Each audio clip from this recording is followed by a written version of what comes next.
All right, today we're going to dive into some really fascinating research that connects two worlds you'd probably never think to put in the same sentence. The high-stakes game of corporate mergers and, well, our social lives. Believe it or not, we're about to explore how something as simple as a friendship on social media could actually be linked to a greener planet. It sounds a little out there, right? I mean, what could your friends possibly have to do with a billion-dollar deal? But what if the secret to making companies more sustainable after a massive merger isn't just buried in spreadsheets, but in that invisible web of human connections that stretches all across the globe? That's the incredible idea we're digging into. Okay, so to really get our heads around this surprising link, we first need to appreciate the absolutely massive scale we're talking about in the world of corporate mergers. Every single year, we're talking billions, sometimes even trillions of dollars changing hands in what are called mergers and acquisitions, or M&A. You know, it's when companies buy other companies to get bigger, to innovate, to get a leg up on the competition. It's a core part of how the whole global economy churns. But here's the thing, and it's a huge thing. You can merge financial accounts with some software, no problem. But you can't just click a button and merge people, their cultures, their values. And this is exactly where so many of these massive, super expensive deals hit a major snag.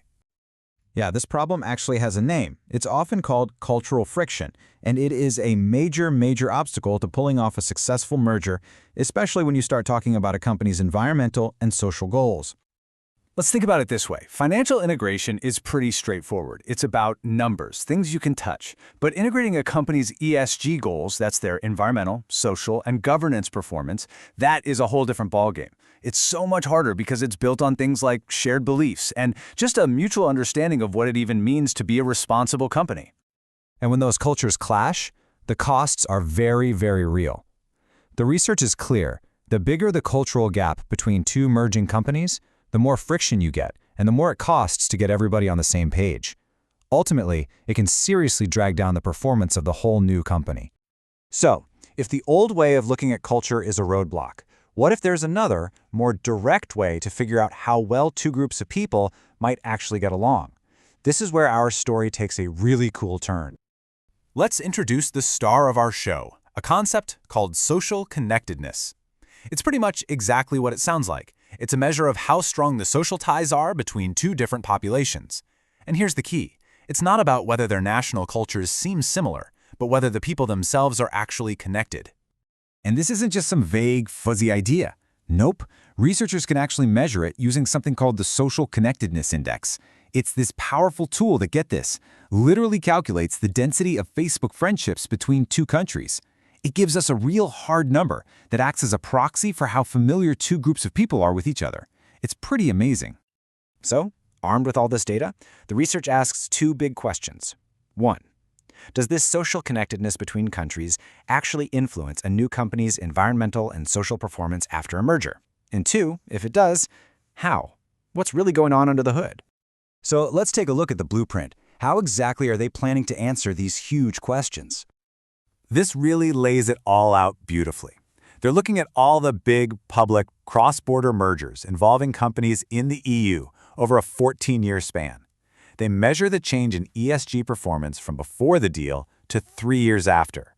And what's their secret weapon? That Social Connectedness Index, linking every single deal back to the actual friendship ties between the two countries involved. Okay, so let's say they do find a link. The next big question is, why? What's the reason? Well, the research zeroes in on two main channels, two possible ways that these social connections could be helping companies become greener when they come together. The first idea is what's called information diffusion. It's pretty simple, really. Information travels through social networks. If people in the acquiring company's country are already friends of people in the target company's country, it's just plain easier for ideas, best practices, and just general norms about sustainability to spread between them. It helps smooth everything out. And the second mechanism is all about one powerful word: trust. When you have these pre-existing social ties, you're not starting from scratch. There's already a baseline of familiarity there, which builds trust, and that reduces friction and makes coordination so much easier. What's really cool if you can even see this trust show up in the deal itself. For instance, a company might be more willing to pay with its own stock instead of just cash if that trust level is higher. So let's zoom out. What's the big picture here? Why does any of this matter outside of an academic paper? It all boils down to this really powerful idea. Human relationships aren't just some soft skill. They are a real, tangible, and often totally unseen asset in the business world. And they can shape the outcomes of deals worth multi-billion dollars. And the implications here are just huge. I mean, imagine being able to help predict the success of a merger, not just with spreadsheets, but by looking at social networks. This research is forging a direct line between social connections and actual real-world environmental outcomes. It could finally help us understand why some deals that look absolutely perfect on paper end up succeeding, while others just fail. And that leaves us with one last kind of provocative thought to chew on. We are only just beginning to figure out how to measure this vast, invisible network of human connection.